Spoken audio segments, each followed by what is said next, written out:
Jean-Marie Drouot, I'm fascinated that you, as a French filmmaker, should be so drawn to the works of a sculptor like Sandy Calder, a man who's so typically American.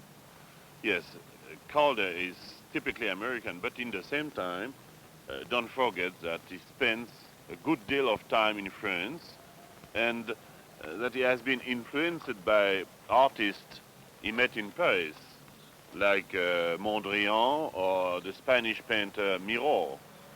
But for me, there is something a little different. For me, Calder is not a Frenchman, he's not an American either. For me, he's a character. And he should have been a character even, I suppose, in Roman time. That's the reason for which I've made this film with him. I think you'll agree also that one of the most perceptive critics of Calder's work is a Frenchman, the philosopher Jean-Paul Sartre. The existentialist philosopher Jean-Paul Sartre, yes. They met together in Connecticut during the last war, and Sartre was very impressed by the works and by the personality of Calder, and he wrote a very poetical text. In the film, you will get the opportunity of listening to it. You've used extensively also the music of another Frenchman, or rather a French-American, Edgar Varese. Yes, because I think there is a connection between Varese and Calder. First of all, they are good friends, but there is something more important. I do think that Varese's music is suited perfectly to the sculptures of Calder. Both of them are unpredictable. And in making this film, what was the image of Calder which struck you most forcibly? Well, I would say is the joyful strength of a Calder, but that you have to look at it.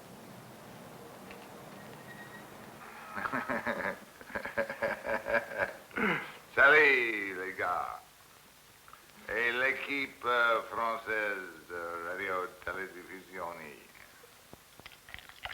Oh, pardon. Yeah, I'll take it away. Thank you.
These were the impressions which struck Jean-Marie Drouot when he first met Alexander Calder. First of all, Calder himself, a gentle giant whose eyes reveal an overflowing imagination. Droll, said Jean-Marie, but droll in a typically Anglo-Saxon rather than Latin sense. And then his mobiles, of course, those weightless mobiles, falling prey to the slightest breath of wind. How does one get to know a man like Calder, Jean-Marie asked himself, or rather, get to know him better? And it was with this in mind that Jean-Marie Drouot went first to Saint-Louis, a village near the famous cathedral town of Chartres, to ask the advice of one of Calder's friends, Alain Prévost. Alain is the son of the well-known French poet Jean Prévost. And Jean-Marie asked him, When did you meet Calder for the very first time? I met Calder for the first time in 1954. I was in the army at the time, in the French army, during doing my military service.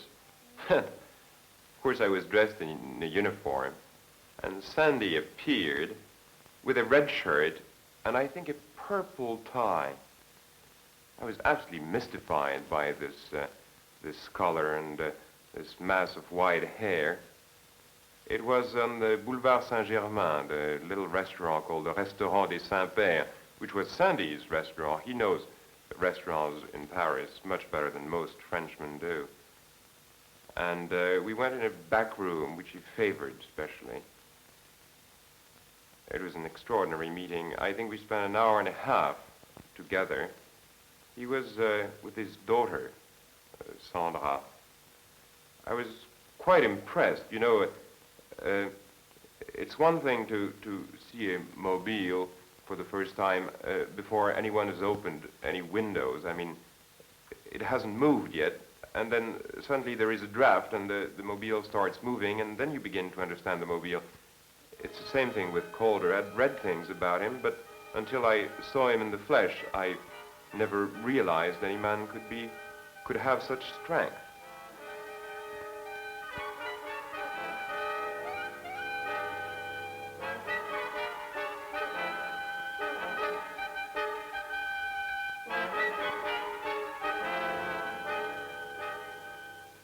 Did he speak a lot? Well, he's quite shy, and I guess I was shy at the time, too. Anyway, the conversation was extremely limited. I'm not sure we said 20 words, I mean, the whole meeting. And the worst of it is, I don't think I understood anything he said. Why? Well, he's not very easy to understand. Of course, I started speaking French with him, and very politely he answered in French.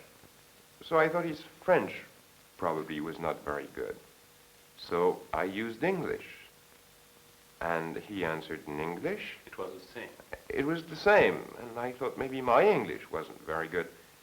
You see, Sandy's voice is extremely deep, and the sounds get sort of muddled in his cheeks like that. He's got this tremendous chest, and the room was small, and it was just a thunder that came out. Also, I really don't think it's just the way Calder says things. He always answers the unexpected. You never quite know what Sandy is going to say. With most people, you ask a question, and you more or less know what they're going to answer. You have the experience. You expect the words to come out. With Sandy, you don't know what is going to come out, and you don't know what did come out afterwards.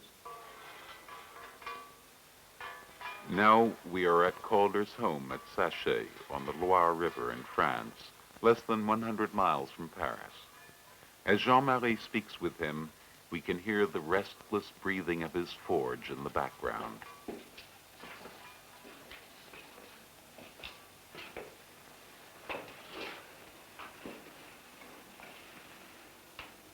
So, Mr. Calder, how do you feel in front of this TV camera? Well, I feel a little bit thirsty, don't you? Of course. That's very good country for being thirsty. Yes. I like it very, very much. Thanks a lot. Here's to you.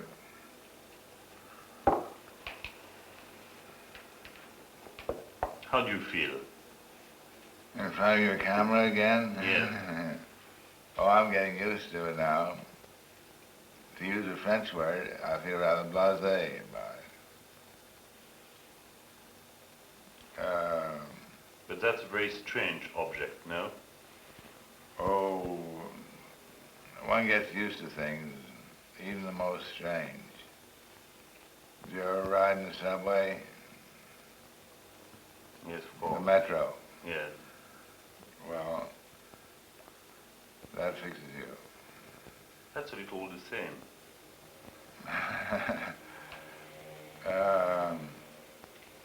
No, the camera is all eye and no legs. The Continuing our search for Calder, the man and the artist, we find help in one of the most perceptive and poetic analyses ever devoted to this American sculptor-mechanic. It was written by the French philosopher, novelist, playwright, Jean-Paul Sartre, the founder of existentialism. He said, "If it is true that the task of sculpture is to carve movement into immobile materials, it would then be completely false to link Calder's art to sculpture. He does not suggest movement, he seizes it. He does not dream of entombing it eternally in gold or bronze, those glorious and inert substances which are condemned by their nature to immobility. With undeniable raw materials, he constructs strange interactions of armatures and branches and surfaces." But now let's come back for a while to the first time you came in Paris. Who were the persons you met for the first time? Oh, les premiers types, connais bien, c'était hater. But you have to speak English now. Oh, yes, that's all right. Well, hater, and then Fujita, and Desnos, and Pasquin. Above all, Pasquin. Because, Painter. yes, he had seen a show I had in New York. When I met him, he knew more or less who I was, so then I invited him to come to a bottle party one evening in my studio. He said, "I'm bringing 40 people, each with a bottle." And so they came, and it was on the street level, and they passed their bottles through the window, walked around the other way, and it was very gay. That was the rarest time of Montparnasse. Yes, that was 1928, 29. At what time do you meet Mondrian for the first time? I met Mondrian in 1930. There was a fellow named Kiesler, an Austrian, who lives in New York. He's been everything, an architect, a sculptor, a painter, and so on. I don't know, I haven't seen him for a year, so I don't know what he's doing now. But he came to my circus with Varese. Edgar Varese. Edgar Varese, the compositor. And then he brought Leger and Mondrian, Duisburg, and Einstein, all to see the circus, various times. We had a drama because I invited Duisburg to come the same evening as Leger, and I had to call it off and tell them it was the next day because they didn't like each other. And then, well, that's how I met Mondrian. He came in the first night, and I went to see him, and I was very much struck by his manner of painting, and above all, some rectangular colors that he had nailed to the wall. I told him they ought to vibrate a little bit. He said, "Oh no, they're fast enough." And so I went home and... But at this time he was quite unknown. Well, he was known by Kiesler and a few others. Few people. Oh, I guess he was more known than I realized, but he wasn't very well known. And, well, then I switched from Mondrian to the universe as a model. But I think I always come back to the universe as a model, even though it doesn't seem to be very apparent in some of my work. It was very important for you to meet him. Yes. Somebody wrote, I suppose, that you tried once to make Mondrian in motion. What do you think about that? I don't think that was exactly the idea. He drove me to motion, or something like that. I wanted to add something to them. Then I met Leger. He was They're very important figures, my friends.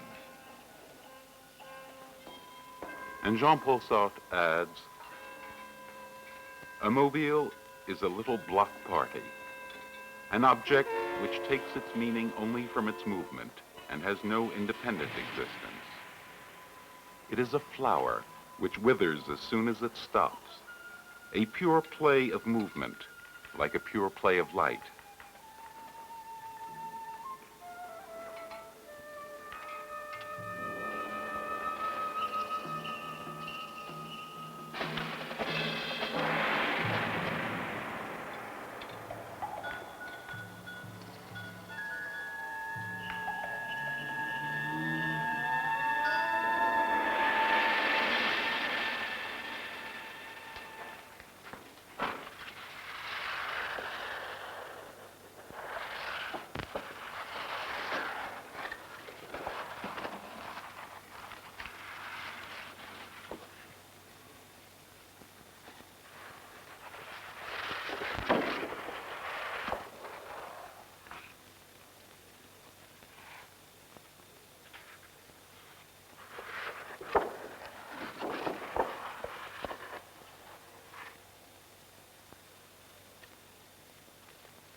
Oh, Sergeant Sipot, I don't know whether that one's upside down or not.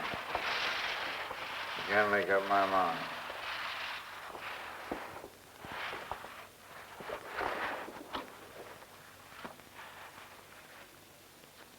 He looks very beautiful. Yes. Very fond of yellow.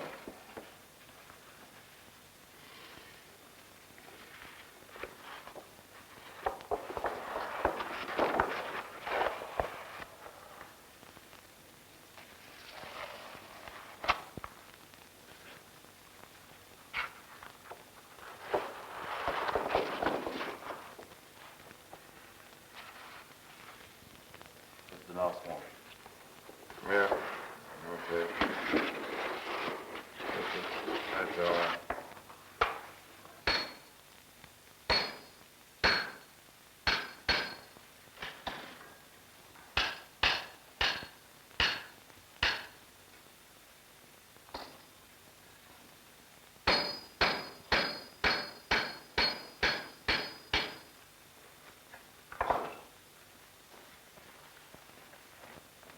So, Mr. Calder, is that the place where you prepare your mobiles?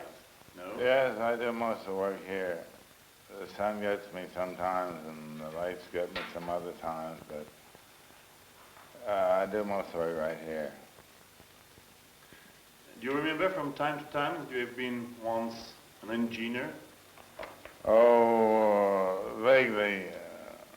When people ask me how you do this balancing, I just say it just like that. But in order to prepare a mobile, you have in the same time to think over technique and drawing. Well, one time I had a very big mobile, 28 feet. That's 7 meters, no, 9 meters high. Oh, you mean the UNESCO's mobile? No, this one was at Pittsburgh. It's in the airport at Pittsburgh. And somebody asked me how long it took me to make that. And I, without thinking, said 2 months. And then I reflected and I said, I'll take that back. It's taken me 25 years. Because it really has. I forget about the actual time because it's been a pleasure. But the experience goes back that far. Yeah, that's right. It seems that you look very happy in this place. Oh, I'm just round of face, I guess that's it. You have a lot of stools here. Yes, well, the tools I pick up as I go along. Some of them are very modest, and some are rather big, heavy lumps. But they all have a series to do, something to do in the progression of the work as it goes along.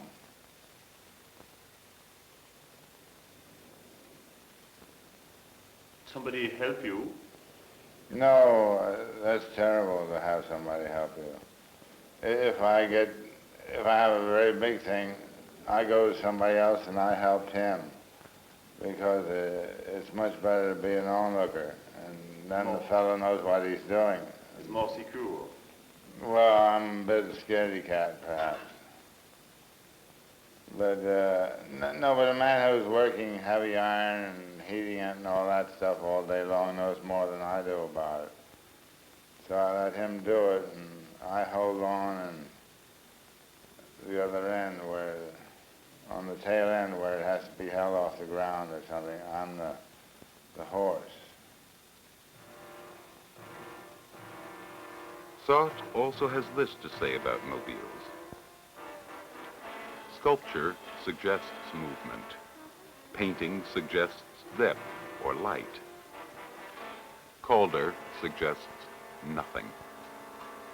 He captures real, living actions and he manipulates them. His mobiles have no meaning. They refer to nothing but themselves. They exist. That is all. They are absolutes. The role of the devil is perhaps stronger in them than in any other man-made object. These mobiles have too many springs. They are too complex for any human mind to predict all their permutations and combinations. Too complicated even for their creator. For each of them, Calder works out a general plan of movement, and then he liberates it. It is time, the sun, heat, wind, which will determine each individual dance.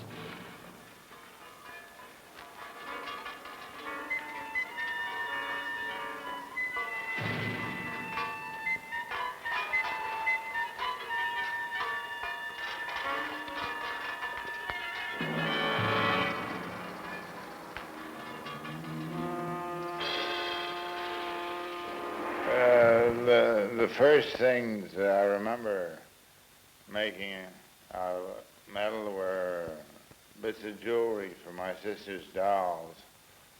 When the cable splicers would leave bits of copper wire on the street in Pasadena, I'd pick them up and take them home and twist them. Then I combined that with beads, glass beads, and make combs and barrettes and brooches for the dolls. And after that I went on to making wire assegai for some of my native tribesmen, for my own making. That was in Philadelphia.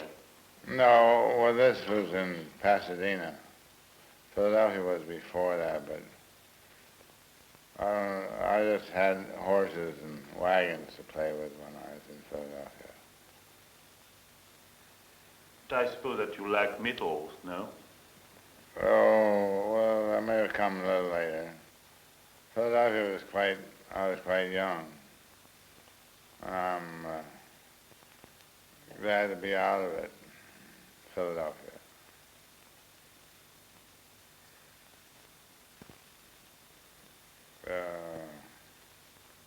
I'm supposed to be a native son, but that doesn't really cover much ground when it comes down to it.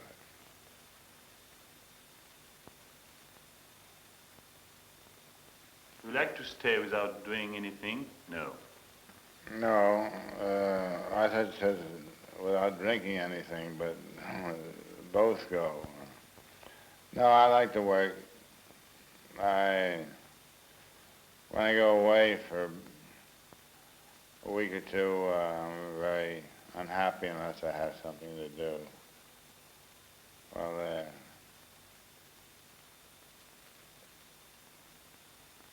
I guess I don't read much because I refuse to wear glasses and don't see very clearly at that.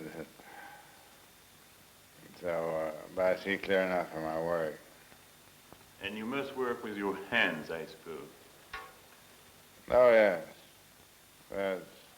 Well, after dinner at table, I always, if I don't doze off, I'll take a piece of something and make something out of it. Once I read in newspaper that you say that an artist never learns anything. What did you mean? Well, I don't know. Maybe it was some other artist that said that. No, not you, I remember perfectly. Oh, well, maybe I didn't mean it, or maybe I was badly quoted. But, I don't know. Couldn't explain that. I don't think it's my quotation. Words are very bad. Yeah. Well, one thing I decided was that if you teach, you start telling people how to do it, and then you figure you have to do it that way yourself, otherwise you're not being consecutive or consistent. And so I'd rather not teach and be free to do what I want.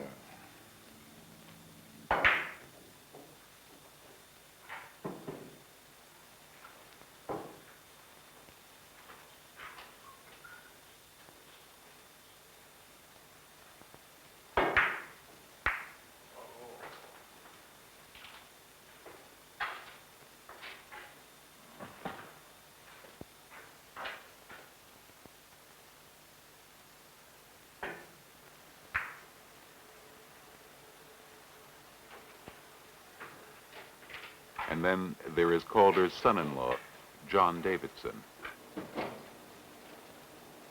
Good player. Which one? Calder, of course. Oh, Calder's always a good player, especially in billiards. It's a little solar system, and he never misses the red. Well, he doesn't even imitate it. He's inspired by the solar system and Mondrian on account of the simple color mass and the translations in the solar system. The Russians are going to the moon, and all the poetry of the solar system, he's got it. And he told to us, too, that you know everything about his ideas. Well, I might know a bit about his ideas, but he's the only man who can express them. So we are in a very big embarrassed now. A little bit embarrassed is right. What do you think about Calder? Well, I think he's a great mechanic of space, the greatest mechanic of space. You know that it's Edgar Allan Poe invented the mobile in a sort, in a tale called King Pest, a parable that was written in 1835. He invented the luminary in King Pest, which is a skeleton dangling from a skin that's, from a thread that's attached to one of his legs, to the string. And the skeleton then revolves in the room. But he hadn't named it a mobile, and then he just made it a tool in his gruesome museum. But Sandy explored space by the simple means of hanging plates and wire devices with controlled movement. And Sartre declares again, a mobile is a little like jazz, unique, ephemeral, like the sky, like morning. If you miss it, you have lost it forever. The poet Valéry said of the sea that it begins over again eternally. A work of Calder's is like the sea, hypnotic like the sea, beginning and renewing eternally, always fresh. You cannot simply take it in at one glance in passing. You must live with its transactions and be drawn into its spell. When did you come for the first time in France, in Paris? Oh, in June 1926. I worked my way on a British freighter there. Hull, and then I went to London and came to Paris. And I very quickly decided I was going to live a lot of time in France. And you did. Yes, I have been a long time in France, off and on. And what's your impression in France? Well, The most important impression? well, they seem to have it's either that they have a climate in France that permits them to sit out of doors and live in the open air more than other people, or it's an inclination, but sit on the sidewalk or at a table on the sidewalk and watch the world go by is very exciting. And what's about Touraine? Well, the world goes by in Turin too. You're here today and we're going tomorrow. You feel all right for working here? Yes, it's just slightly soporific, and I'm already a great one for sleeping, so that I have to watch it. But you people come along and make me stay awake so many hours. It's maybe because of the wine, of the French wine. Don't you think so? Well, I get French wine in America too, and California wine, Swiss wine, even New York State, but not very much of that. But in order to prepare your sculpture, you feel absolutely all right here. Oh yes. I'm very fond of the country and I feel it very beautiful. We've driven across it many times in the last 10 years and it's always very handsome.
So, Mr. Calder, in a few days you will leave this country and go to the States, no? Yes, we're going home after a year and a half here.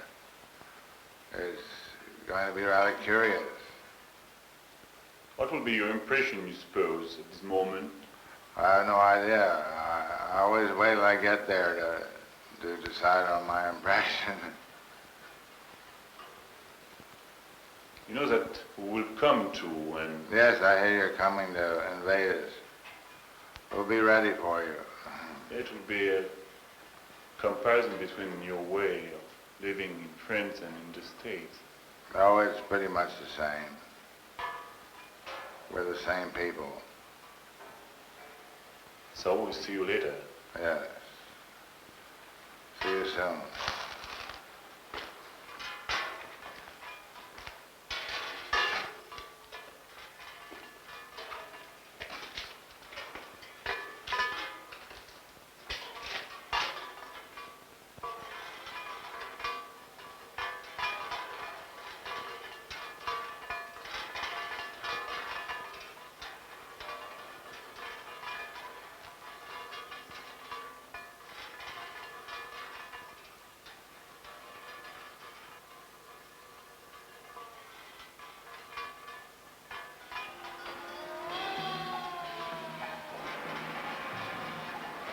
These mobiles, which are not altogether living, nor yet completely mechanical, which are disconcerting, even though they return each time to their original position, these mobiles resemble aquatic plants swaying in the current.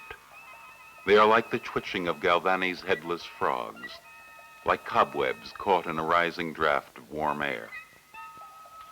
In other words, although Calder is not trying to imitate anything, since he is not trying to accomplish anything other than to establish values or harmonies of random movement, Calder's creations are both lyrical inventions and also technical, almost mathematical combinations. They are sensitive symbols of nature, of that great and limitless nature which scatters pollen broadside, which causes the sudden flight of thousands of butterflies, and which leaves one wondering whether this is the blind result of cause and effect, or the endlessly delayed, disarranged, renewed development of an idea. To meet Calder again, Jean-Marie Drouot speeds north through the Connecticut countryside, where the villages appear to him like threadbare garlands of unconnected houses hung in an overgrown landscape, as if man had not yet altogether domesticated the trees and the fields.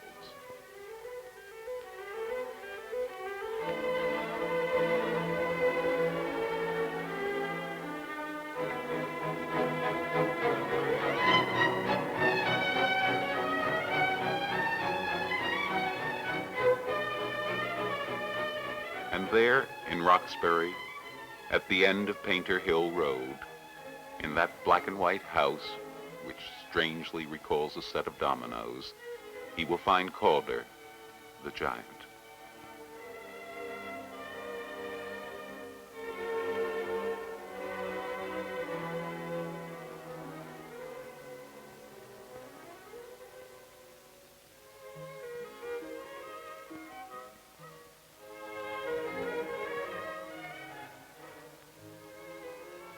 Perhaps because of the complete isolation and the silence, the image of Vulcan leaps to mind. A modern Vulcan, a still invisible Vulcan who rules the solitary estate.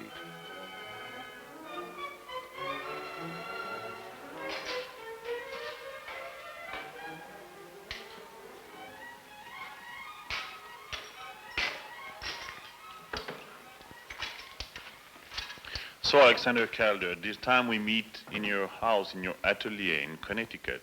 Yes, studio. Studio, you say? No, I say shop. I say shop. Yeah, it's nice to see you here. Did you have a good trip? Yes, and you? Yes, we had a fine trip. 6 days on the Liberté. On the Liberté. Yes, but you had to resist the bar. You preferred boat to the plane? Well, it's over more quickly, but I enjoyed the boat this time.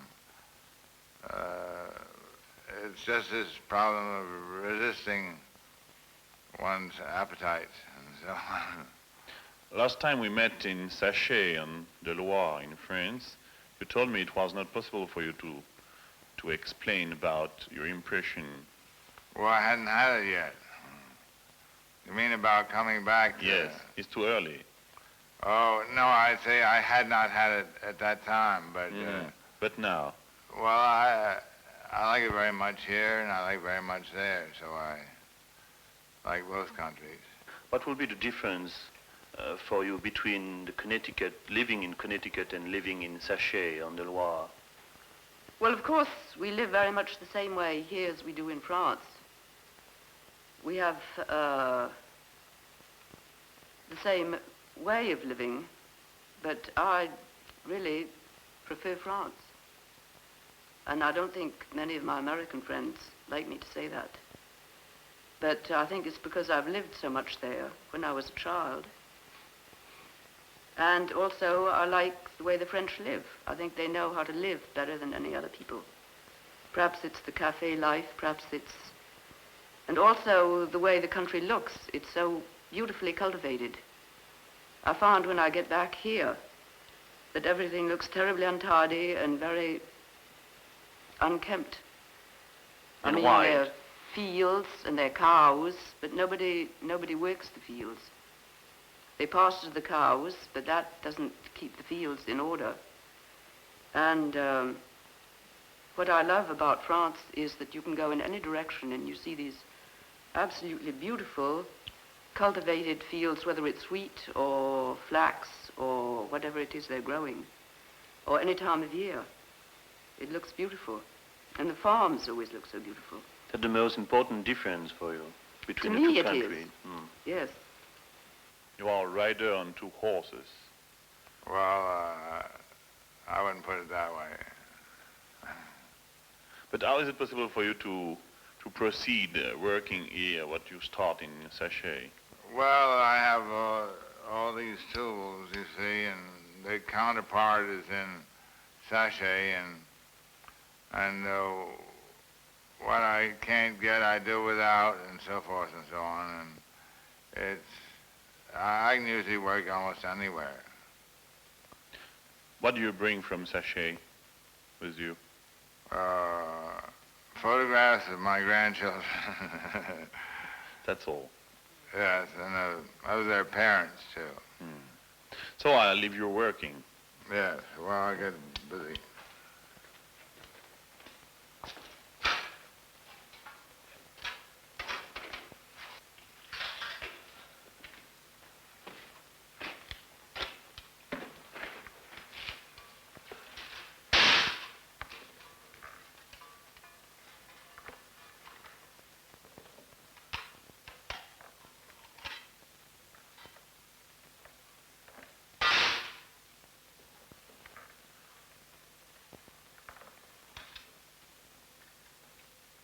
Now, Calder, what are you doing?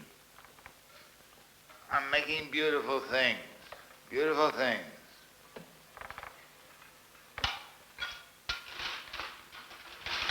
Of course, you don't see that they're beautiful just now, but you wait. You must be very patient, I suppose, no? No, I'm rather boastful, bragging.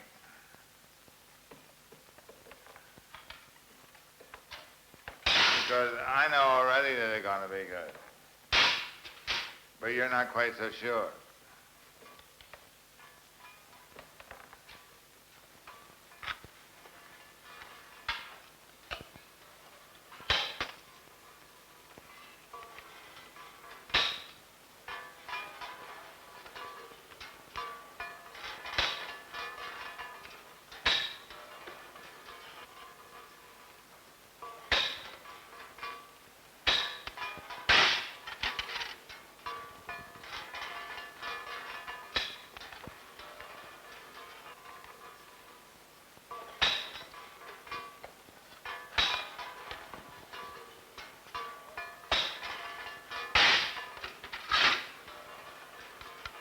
By the way, do you know that Miro is arrived in New York now?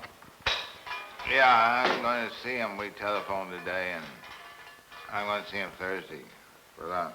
He's a very old friend of you, no? Yes, I was sent to see him in 1929. I went up to his place in Montmartre, and he showed me one of his works, which everything else is on show in Brussels. And it was a big sheet of cardboard with a feather and a postcard and a cork glued to it. I scratched my head and said, what the hell? And so then he came to see me, and I showed him my circus. I don't know what he said about that, but since that time we've seen each other quite a lot. We used to go to gymnasium together for a while.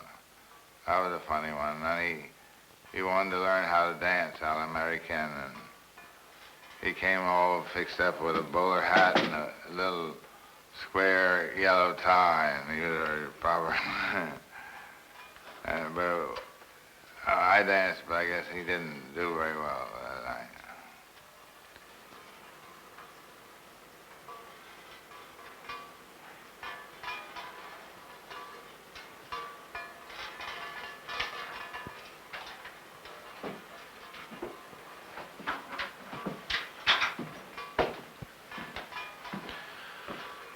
Bon appétit, Mr. Calder.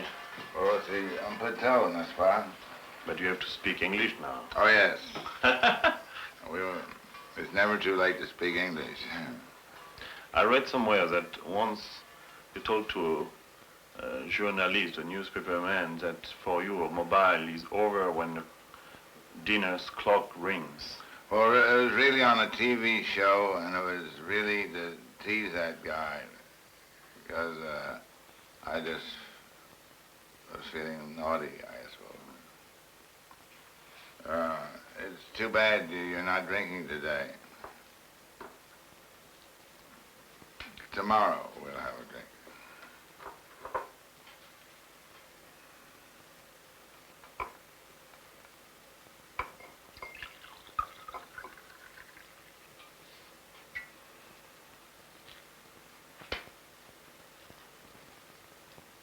To your good health, and yours. Yours.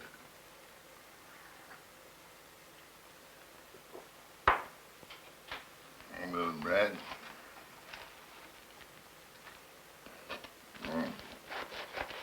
Not your wife who begged to pay? Yes, she does it. She does it as a protest against the lousy bread in America. That's wonderful bread we tasted yesterday. The cheese is imported, but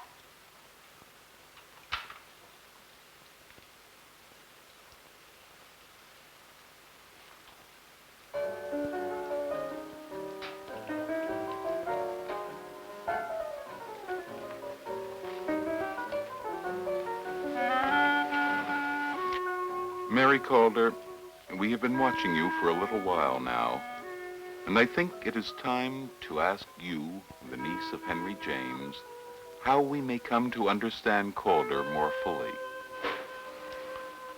How do you mean to help you understand him better? Do you mean as a man or as an artist? As a man. As a man. As a man, because it is rather difficult to know him when you are surrounded by cameras and lights and all this paraphernalia. Yes. Well, Sandy is a very sociable, very gay, and yet is a very serious person. He likes people, he likes to have a good time, but he works a great deal. He works all day. He goes to his studio as though he were going to his office. 9 o'clock in the morning until 6 o'clock in the evening.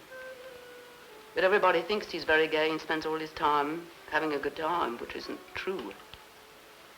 We observe that he has a very good sense of humor. Yes, he has. All the time. Even I think so. He makes a great many puns, which a great many people don't like, but I think they're very funny. I'm one of his best audiences. And he seems to us to be very patient, too. He's patient when he's doing what he wants to do, which I suppose that is very human. But he's very easy to live with. I've lived with him for 32 years now, I think. And I find him very easy to live with. People seem to believe that artists must be very solemn. He's not solemn at all. No. I think a great many people have an idea that artists must be very depressed. Depressed and dull, yes. But I've never known Sandy to be depressed. He never talks about his troubles, if he has any. Even I don't know about them. So that's quite saying a great deal. He likes to make puns, and he likes to laugh. And in all the 30 years that I've been married to him, I don't think I've ever laughed as much. I don't think people laugh enough. Oh, that's right. People are too serious. He told someone once that he made mobiles just to amuse himself. I don't think his work is humorous. What? I think a great many people have described him as being humorous in his work, but I think he's very, very serious. Maybe some of his things are, some of his wire sculptures are portraits and animals and the early wood sculptures. But I think his abstract work isn't meant to be humorous. I think a great many people try to read humor into it, but I think he's very, very serious. I mean, not dismally so, but he isn't doing it as a joke. I think in the beginning people thought he was doing all his abstract work as a joke. But now they've begun to realize that it isn't a joke, and he's very serious. You still meet from time to time Edgar Varese, the musician? Oh, yes. That takes quite a special trip to New York to see him, but it's worth it. It's like pulling teeth to get him out here. We did it once. He came over and spent a night or two, and he did a cocoa van. But he loves animals, and he gave all the best parts to the cat. You don't like the landscape, I suppose. I don't know. He likes the noise and the racket and the trembling of the subway and the elevator. Perhaps it's more like music to him in the country, where there's a lack of music.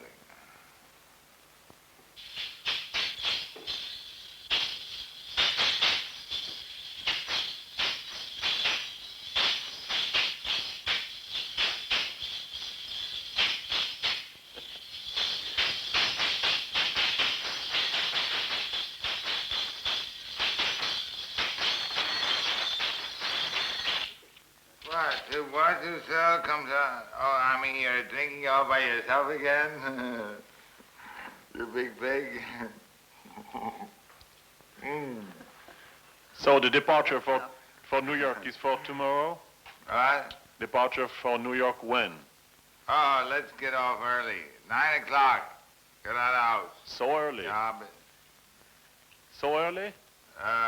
sure. If we don't get there, we don't get off at 9 o'clock, we won't even leave at 9:30, don't you understand?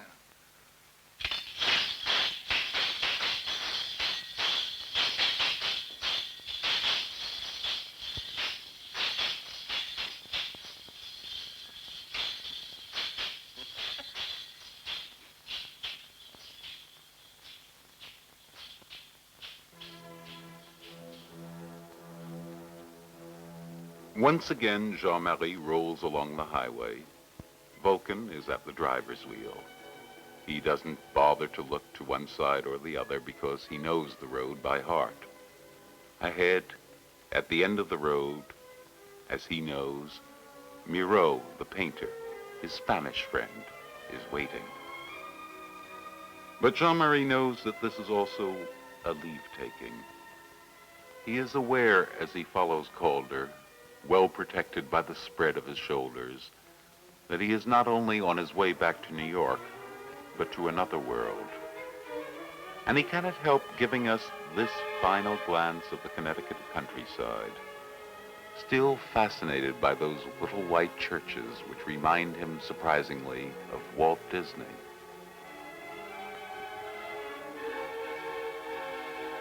And then the Parkway. Soon, on our right, the George Washington Bridge. It is the end of a good visit. Already it is obvious that Calder is no longer with us. Coming into New York was the best way to lose him. There'd be no point in leaving a trail of little white pebbles to mark the way back. Calder the giant is no Tom Thumb.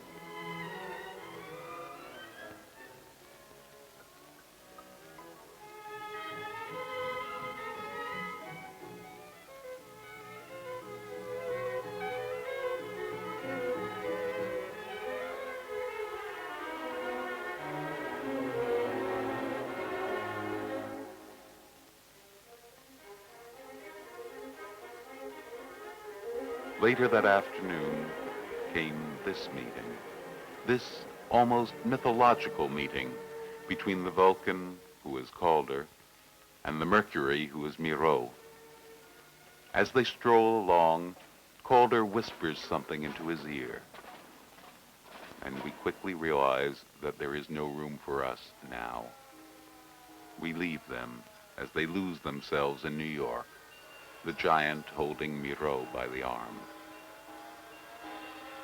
Afterwards, long afterwards, back in Paris, to Jean-Marie, the sight of this great black metal bird brings back again the hearty laughter of Alexander Calder, the laughter and vigor of a man created for happiness.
This is NET, National Educational Television.